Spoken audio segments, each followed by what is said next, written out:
Hello, and welcome to this lecture entitled Preservation. Here we'll talk about 4 topics concerning protecting the physicality and extending the life of documents and photographs: the macro environment, security, disaster preparedness, and the micro environment. The first of these, the macro environment, concerns the storage area that contains permanently retained archival material. We want to preserve the original documents permanently, but that's unrealistic and overly vague. Archivists instead think in terms of preserving for hundreds of years. Consequently, the cost of creating an adequate environment is very high because such real estate requires a very high level of environmental intervention. We have to consider external threats to the archival materials, and so we set standards to control these things. In the overall environment, temperature and humidity are the most damaging external threats to paper and photographs. Temperature should be set at 68 degrees Fahrenheit, plus or minus 2 degrees Fahrenheit. A little lower is even better. Humidity should remain between 30 and 50%, and we also have to protect against light, fouled air, and dust and vermin. The biggest problem with light is not only bright light, but also ultraviolet light from both the sun and fluorescent tubes. Ultraviolet will fade most inks and will speed paper deterioration. In air quality, we should have no noxious chemicals in the area like acids, alkaline, or common fixatives and preservatives in carpet or storage areas, things like formaldehyde and ethylene off-gassing. We also want to protect against dust and vermin. Cover and store your materials in vermin-free environments. Check for vermin occasionally. This includes termites, silverfish, roaches, spiders, and rodents. Your best way to control your environment is to monitor it. There are many kinds of environmental monitorings of equipment. If you're in a big repository, you probably need to invest in a number of these. The one in the picture before you is an older model hydrothermograph that measures both the temperature and the relative humidity. There are better digital hydrothermographs now that you can place in various spots in your repository, download the information into a centralized database, and monitor over the course of time your temperature and humidity. In addition, you probably should have some light meters. This measures both the regular light and the ultraviolet light in any particular storage area. Air quality meters are less often used, but they can measure acidity in the atmosphere. That's always a problem if the humidity goes up. And then there's also visual inspections for pests. Let's consider storage equipment as a preservation factor too, such as shelves, cabinets, and other things. Speaking specifically of shelves, use steel shelves if possible. But if you're in a situation in which you have wooden shelves, use 3 coats of latex paint on those shelves because wood is acidic and will transfer that acidity to the boxes that you use to store your documents. Do not use file cabinets. They don't provide sufficient physical support for vertical files. And in addition, don't use hanging files. They're wider at the top than at the bottom.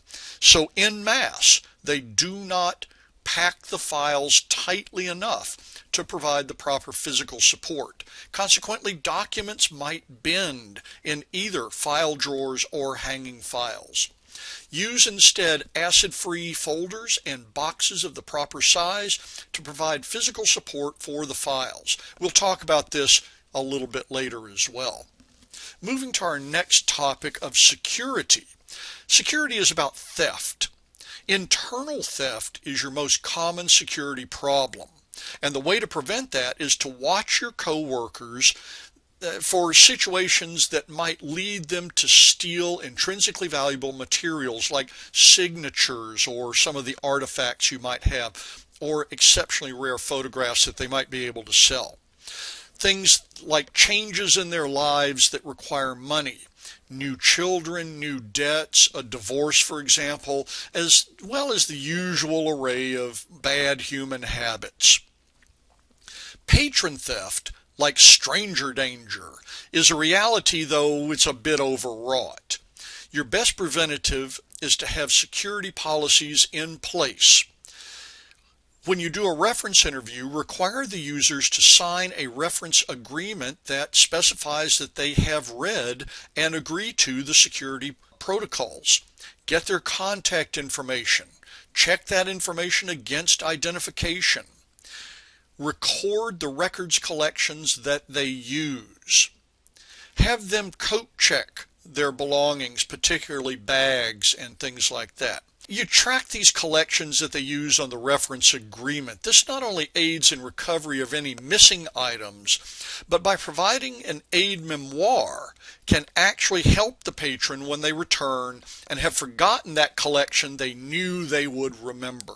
We have all done this. We knew we'd remember the collection we were using. We come back 3 days, 2 weeks, a year later, we can not remember what we were using. If you as the archivist have tracked that on their reference agreement, then you'll be able to at least retrieve some of those collections again, and the chance of being able to find the right one is very high. Of course, the most overwrought thing that you have to deal with is disaster. But you have to be prepared for certain kinds of disasters that can happen. Of course, there are always cataclysms. The image you're seeing here and the one you just saw was an aerial view of Hurricane Katrina, which of course damaged unbelievable amounts of records in the New Orleans and Lower Parish areas, in addition to the horrific personal damage that it caused, the deaths of many, many people, the traumatic experiences of many more.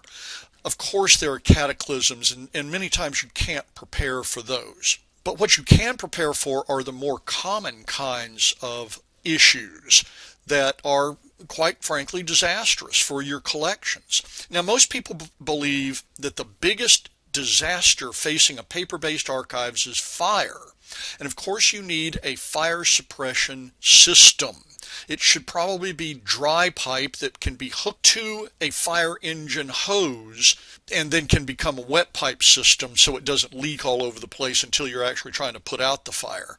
And do not use the old halon systems. They have been known to suffocate individuals. Halon is a chemical that sprays into the atmosphere and quite literally sucks all the oxygen out of it. And the most common disaster that you'll face is water disaster. Frequently it's from leaky pipes or leaky air conditioner vents, and all archives are plagued by this. Sometimes extinguishing fire is a problem, but really leaky roofs, leaky windows, leaky pipes, leaky air conditioner vents are your most common types of problems. Keep your material at least 3 inches off the ground. Trust me on this. Also, pack the material tightly to prevent fire and to prevent water from getting in between the boxes on the shelves. Regular and frequent inspection of your shelf area and the ceiling above your shelf area is very important. In addition, keep a disaster recovery kit on hand. You should have materials that provide protection to the crews that do the cleanup, protection against immediate water damage, materials that you can use to clean up, and materials that you can get hold of quickly because they're in the kit that allow you to document the kinds of damage that have occurred. So let's look at some of these things. Protection of the crew. You'll need some vinyl gloves, vinyl placeable aprons, potentially vinyl boots, and if all of the bloggers are telling the truth, you'll want some dry socks available. You'll want high quality dust masks. Put in these nicer ones. Go ahead and spend some money on it if you're in charge of an archives. You'll want some kind of head covering. For protection against an ongoing water spill, You'll need a plastic box. This is also a good thing to put all of this material in. You'll need some plastic sheeting of 2 to 4 mil, and you can pick that up at any hardware store. You can cut it to length if you want pre-cut lengths of the material. For example, it might not be a bad idea to cut a length that's a little longer than your shelves so that you can just grab it and throw it onto the shelf. You'll also want some large plastic bags, heavy-duty lawn bags, 33-gallon garbage bags, these kinds of things. You'll also want heavy-duty tape like duct tape. For cleanup, you want large sponges, mops with buckets, if you can make them available to yourselves. Everybody thinks they can get to the janitorial closet, but that's simply not true. You'll also want paper towels and probably barrier tape like what you see at crime scenes. Finally, documentation. You'll want a clipboard and at least one lined pad, at least 100 4x6 index cards, pencils that are sharpened, and some permanent markers. Let's look now at the microenvironment. That is, what goes on inside of the boxes with the archival materials that you might need to pay attention to. Paper has internal threats, which I call inherent vice. And these things are a real threat to the paper, even if it resides in a very nice environment. Paper has acid in it. Lignin in the paper creates a slow burn. It oxidizes the paper, and you've seen this occur when you have some newsprint, for example. Paper composition changed in the 19th century. Prior to the Civil War, paper was made of cloth rags like linen and cotton underwear. It was also made of hemp.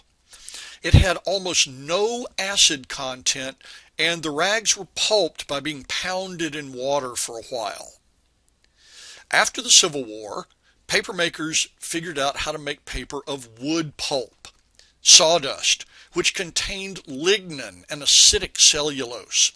The wood was pulped in a sulfuric acid bath, and when it was made into paper, it went through a couple of washings to get the acid out of it, which did not get all of the sulfuric acid out of it, did not get the acid out of it from the lignin.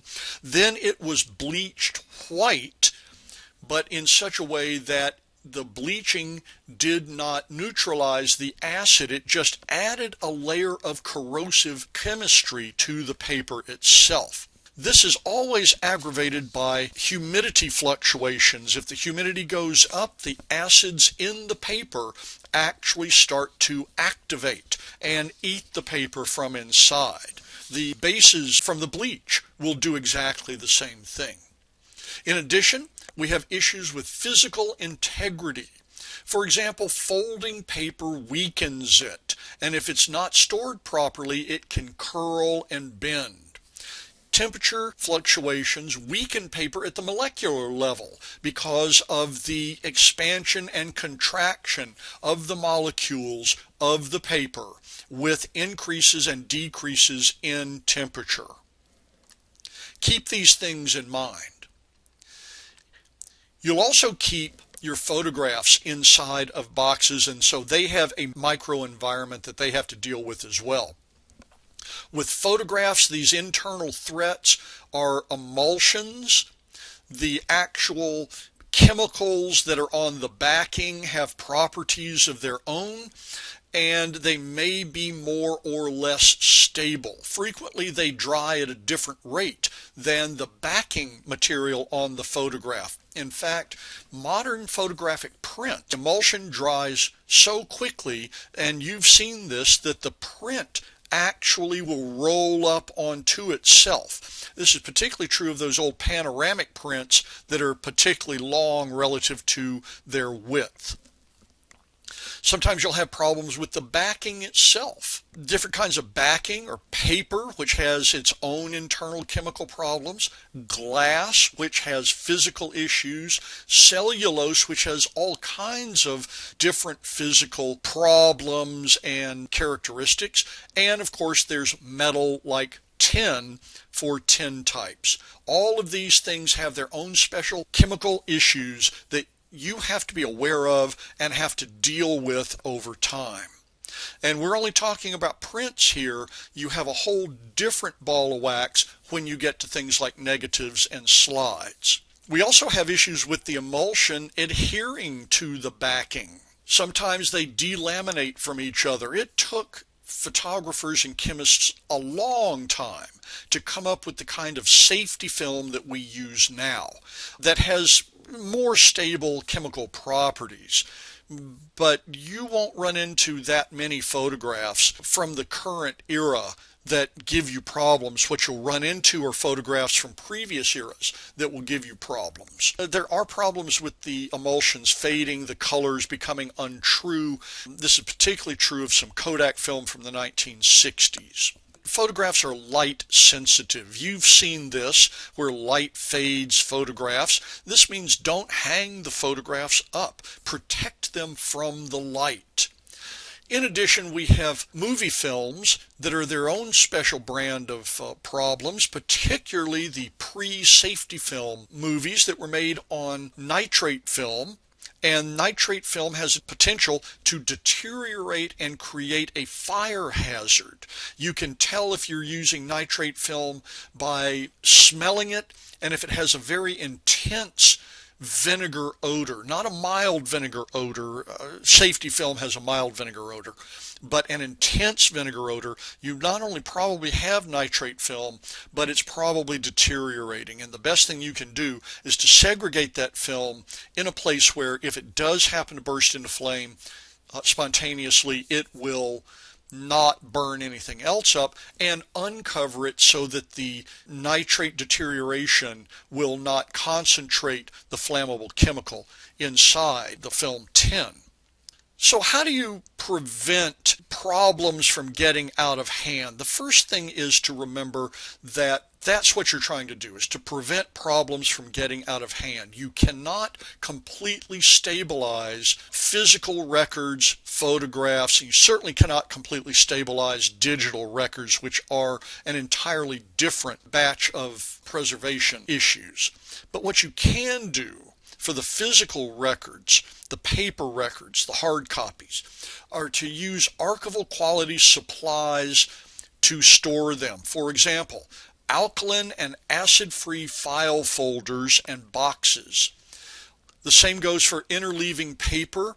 If you have a scrapbook, for example, you may want to slide interleaf sheets of paper. They should be acid-free. Archival storage boxes need to be strong and acid-free. Any envelopes or other enclosures for photographs need to be available, and they need to be archival quality, that is, acid-free. Use number 2 pencils and gum erasers. Number 2 is soft enough that you don't have to press hard, but it's hard enough that it leaves a good lead that doesn't wipe off immediately. Also, you'll need a dust brush. You can use a clean paintbrush. In fact, a lot of the dust brushes that we use are not the $15 or $20 foxtail brushes, but we'll go down to the Dollar General store and buy a handful of $1 paint brushes from 1 to 4 inches. And those tend to work out very well. Finally, follow basic processing rules, and that will help you to preserve records and manuscripts. Handle everything carefully. If you take records out of a storage area to process them, put them back in the storage area. Do not use pens anywhere near records. If you mark a record with a pencil by accident, you can erase it. If you mark a record with a pen, there's no erasing that. Maintain a clean work area, particularly making sure that you keep food and drink away from anything that you're handling. Use those archival quality supplies and recognize that different materials have different needs. This concludes the lecture. And as always, I want to thank you for your attention.